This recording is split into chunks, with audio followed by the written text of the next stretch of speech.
नमस्कार दोस्तों, आज हम लोग इस वीडियो में बात करेंगे आपके रिटायरमेंट प्लानिंग के बारे में। कुछ टिप्स के बारे में भी बताऊंगा, कुछ आप लोगों को इन्वेस्टमेंट ऑप्शंस के बारे में भी बताऊंगा। और मैं आप लोगों के सामने एक सर्वे शेयर करना चाहता हूं वीडियो को स्टार्ट करने से पहले। ये सर्वे है दोस्तों म्यूचुअल फंड की तरफ से। यहाँ पे जो लोग भी रिटायरमेंट प्लानिंग करते हैं वो क्या क्या सोचते हैं रिटायरमेंट प्लानिंग करते समय। तो देखिए, जो सबसे पहला कैटेगरी आती है वो होती है फैमिली और उनसे जुड़े एक्सपेंसेस के, जो आप लोग सोचते हैं, जिसमें से ज़्यादातर लोग यही सोच करके अपना इन्वेस्टमेंट रिटायरमेंट के लिए करते हैं। दूसरी कैटेगरी होती है बेटर लाइफ के लिए, कि वो सोचते हैं कि जो हमारी लाइफ अभी है उससे और बेटर हो सके, हम अपनी लाइफ ऑफ स्टैंडर्ड को और इंक्रीज कर सकें, तब वो रिटायरमेंट प्लानिंग करते हैं। तीसरे जो कैटेगरी में आते हैं वो कॉपी इन्वेस्टर होते हैं, कि हमारे भैया ने अपनी रिटायरमेंट प्लानिंग स्टार्ट कर दी है, हमारे दोस्त ने, हमारे फैमिली में किसी मेंबर ने अपनी रिटायरमेंट प्लानिंग स्टार्ट कर दी है, तो चलो मुझे भी करना चाहिए। चौथे कैटेगरी में आते हैं स्मॉल इन्वेस्टर, कि हमारे पास कुछ छोटा अमाउंट इकट्ठा हो जाए जिससे कि हम लोग ये घर खरीद सकें, हम लोग कार खरीद सकें। आप लोग मुझे बताइए कि इन चारों में से किस कैटेगरी में आते हैं। नीचे कमेंट करके ये बताना जरूर है, क्योंकि दोस्तों देखिए, अगर आप लोग इन चारों में से किसी में भी एक में आते हैं तो आप लोग अपनी पीठ थपथपा सकते हैं। लेकिन अगर शाबाशी की बात तब होगी जब आप लोग इन चारों में से चारों में आते हो, यानी कि आप लोग अपनी फैमिली एक्सपेंसेस के बारे में भी सोच रहे हो, आप लोग अपनी बेटर लाइफ को भी चाहते हो, अगर आप लोग दूसरों को देख करके भी मोटिवेट हो रहे हो तो काफ़ी अच्छी बात है। चौथा, कि अगर आप लोग कुछ अपनी स्मॉल प्लानिंग कर रहे हो कुछ घर वर खरीदने के लिए, तो इन चारों पहलू पे सोच करके और इन चारों इन्वेस्टमेंट गोल्स को ध्यान में रख करके ही आप लोगों को आगे बढ़ना चाहिए, मेरी तरफ से राय रहेगी। लेकिन आप लोग मुझे बताइए कि आप लोगों का मेन गोल कौन सा है, नीचे कमेंट करके जरूर लिखिए। नेक्स्ट दोस्तों, अगर हम लोग बात करते हैं जो आप लोगों के लिए टिप्स की, तो उसमें सबसे पहली टिप्स आती है आप लोगों की, वो है फाइनेंस की। अभी हम लोग प्रेजेंट खर्चों की बात करते हैं, ठीक है। मान लीजिए आपका खर्चा 10,000 में अभी चल जा रहा है, फैमिली के खर्चे वर्चे 10,000 में चल जा रहे हैं। आने वाले 10 सालों बाद, 20 सालों बाद आपके वो खर्चे चल पाएंगे कि नहीं उतने अमाउंट पे। तो आप लोगों को यहाँ पे डिसाइड करना होगा कि हमें आखिर फ्यूचर में कितने फंड की नीड होगी। इन्फ्लेशन को ध्यान में रख करके आप लोग 6% पे इन्फ्लेशन को कैलकुलेट कर सकते हैं।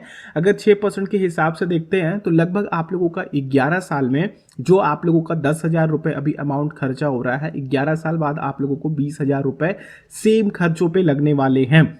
अगर आप लोगों का 50,000 खर्चा हो रहा है तो आप लोगों की जो मंथली इनकम होनी चाहिए, जो मंथली एक्सपेंसेस हो जाएंगे, वो 1,00,000 रुपए हो जाएंगे। उसी हिसाब से आप लोगों को ये सोचना होगा कि आखिर हमें कितने फंड की ज़रूरत होगी। अब यहाँ पे आप लोग अपने जो भी गोल्स बना रखे हैं, जैसे कि स्मॉल इन्वेस्टर वाले हैं, तो वो सोच सकते हैं कि जो हमारा घर अभी 50 लाख का है वो आगे फ्यूचर में 1 करोड़ रुपीज़ तक की प्राइस उसकी हो सकती है। जो अभी आप लोगों का जो भी इन्वेस्टमेंट है, जो भी कार है, वो आपकी 3 लाख की है, तो फ्यूचर में आप लोगों की वो 6 लाख की हो सकती है इन्फ्लेशन की वजह से।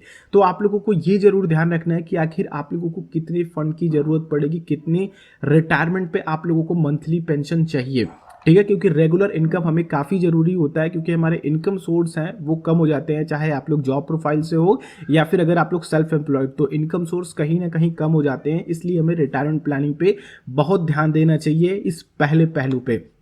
दूसरा दोस्तों, डेप्ट फ्री के बारे में मैंने आप लोगों को इसलिए बताने की कोशिश करी है इस वीडियो में, क्योंकि देखिए कई सारे ऐसे लोग हैं जो मुझे मैसेज अभी भी स्टिल करते हैं, जो रिटायर हो रहे हैं, उनका होम लोन अभी भी चल रहा है, ठीक है। कई लोग हैं जो 50 साल पे घर खरीदते हैं, होम लोन लेते हैं। कोई अपने बच्चों के लिए एजुकेशन लोन ले लेता है, तो वो उसको चुकाता है अपने रिटायरमेंट के बाद भी। मान लीजिए कि अगर आपने होम लोन ले रखा है, 50-60 लाख रुपए का घर खरीदा है, तो आप लोगों का 20 से 25 साल तक वो उसकी कटनी है। अब आपके 60 साल पे रिटायरमेंट आ गए, तो आपका जो 10 साल है वो फिर से लोन चुकाने पे चला जाएगा। अब 10 साल में से बीच में आप कभी ना रहें, भगवान के ऊपर क्या किसी को कुछ नहीं पता है। तो वहां पे दोस्तों आपके कर्ज से दूसरे भी परेशान होंगे, आपके घर वाले भी परेशान होंगे।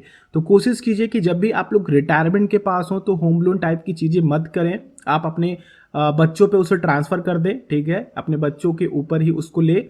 या फिर दोस्तों आप लोग कोशिश कीजिए कि आप लोगों की रिटायरमेंट एज से पहले वो चीज़ें खत्म हो जाए, कर्ज आप लोगों का किसी भी तरह का लोन है वो खत्म हो जाए। क्योंकि जब आप लोगों का मंथली इनकम आएगी तो वो सारा अमाउंट, आधे से ज़्यादा अमाउंट आप लोगों की ईएमआई में ही चला जाएगा। तो इस बात को आप लोग ध्यान में रख करके ही करें। अब यहाँ पे डेप्ट फ्री मैंने कह दिया, तो आप लोग सारा अमाउंट जो भी अर्न कर रहे हैं अब वो कर्ज चुकाने में ही मत खत्म कर दीजिएगा। नेक्स्ट चीज दोस्तों आप लोगों के लिए रहेगी वो ये है कि इन्वेस्टमेंट ऑप्शन कौन कौन से हैं। तो सबसे पहला जो मुझे लगता है कि डेब्ट और इक्विटी में आप लोग काफी ज्यादा कंफ्यूज रहते हो जिस तरह के क्वेश्चंस आते हैं मेरे पास।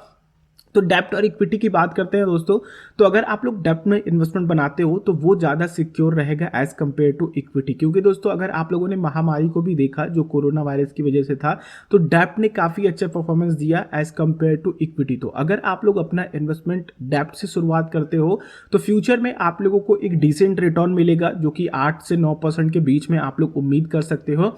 और किसी तरह की महामारी आती है तो सारे इन्वेस्टर जो है वो थोड़ा सा सिक्योर्ड फिक्स्ड इंस्ट्रूमेंट वाले ऑप्शंस की तरफ जाते हैं। तो डेब्ट वहां पे अच्छा परफॉर्मेंस करता है और इस समय डेब्ट ने काफी अच्छा रिटर्न भी निकाल करके दिया है। तो आप लोग अपना इन्वेस्टमेंट शुरू करो डेब्ट से, फिर आप लोग इक्विटी में भी अपना एक्सपोजर बढ़ा सकते हो। बाकी जो मेरी जुगलबंदी रहेगी इन दोनों के साथ रहेगी, आप अपना डेब्ट में भी डालो इक्विटी में भी डालो, दोनों से ही आप लोग अपना इन्वेस्टमेंट स्टार्ट कर सकते हो। नेक्स्ट जो दोस्तों आप लोगों के सामने रहेगा वो फिक्स्ड इंस्ट्रूमेंट वाले ऑप्शन रहेंगे, जैसे कि एनपीएस हो गया जिसमें आप लोगों को रिटायरमेंट पे कुछ एन्युटी खरीदनी पड़ती है 40% के अमाउंट पे और आप लोगों को पेंशन क्रिएट होकर के मिलती है।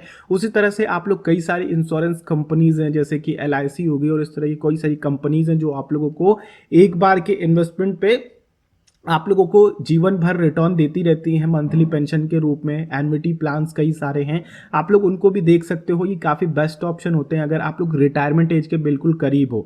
बाकी अगर आप लोगों के पास 20-25 साल का समय है तो आप लोग वेट कीजिए और अपना इन्वेस्टमेंट इक्विटी में बनाइए, डेब्ट में बनाइए। साथ ही आप लोग एनपीएस वगैरह और पीपीएफ वगैरह को भी देख सकते हैं अपनी रिटायरमेंट प्लानिंग के लिए।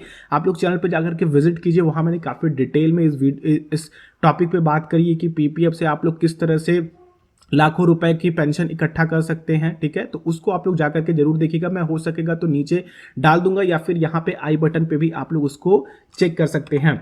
नेक्स्ट चीज दोस्तों रहेगी आप लोगों का क्वेश्चन जो भी आप लोगों के आ रहे हैं, जो भी चीजें मैंने आप लोगों को बताई है वो कमेंट कीजिएगा, क्योंकि देखिए ज्यादा लंबा खींचना जरूरी नहीं है, चीजें आप लोगों को देना जरूरी है।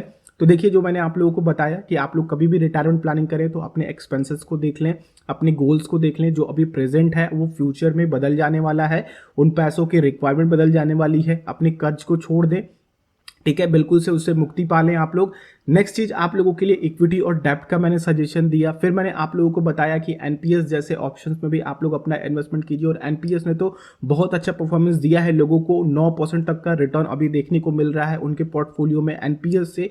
और आप लोग अपना इन्वेस्टमेंट फिक्स्ड इंस्ट्रूमेंट जैसे कि पीपीएफ वगैरह हो गए और आप लोगों के एन्युटी प्लान्स हो गए जो एलआईसीज वगैरह आप लोगों को ऑफर करती हैं, उनमें भी आप लोग देख सकते हो। बाकी आप लोग जाकर के चैनल पे देखो, मैंने रिटायरमेंट प्लानिंग आप लोगों के लिए बहुत सारी बताई, जैसे कि प्रधानमंत्री वय वंदना योजना हो गया, ये भी एक काफी अच्छा ऑप्शन है। पोस्ट ऑफिस में आप लोगों की सीनियर सिटीजन भी हो गई, ये भी काफ़ी अच्छा आप लोगों को इंटरेस्ट देती है, प्लस आप लोगों को मंथली पेंशन भी क्रिएट करके देती है। तो ये कुछ ऑप्शंस हैं जो आप लोग देख सकते हैं। बाकी आप लोगों के जो भी क्वेश्चन हो आप लोग मुझे इंस्टाग्राम पे भी आकर के या फिर जो भी सोशल मीडिया आप लोग यूज़ करते हैं वहाँ के इनबॉक्स पे आप लोग मुझे देख सकते हो। बाकी दोस्तों ये वीडियो आप लोगों को अच्छी लगी तो लाइक कीजिएगा, दूसरों के साथ शेयर कीजिएगा। चैनल पर अगर आप लोग नए हैं तो चैनल को जरूर सब्सक्राइब करें और बेल आइकन को क्लिक करेंगे तो आने वाली हर एक वीडियोज़ की नोटिफिकेशन आ सकेंगी। हम लोग नेक्स्ट वीडियो में मिलते हैं, तब तक के लिए आप लोगों का दिन शुभ हो। जय हिंद।